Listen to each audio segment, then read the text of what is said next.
We are a small nation, but with a big heart.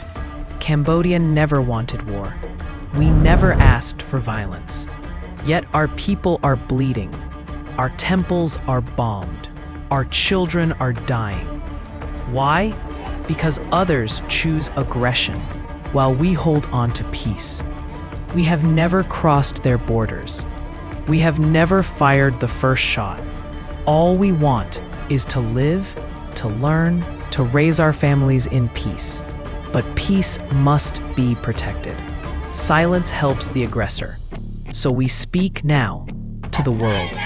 Please hear our voice. Cambodia never wanted war. We only want peace. Help us protect it.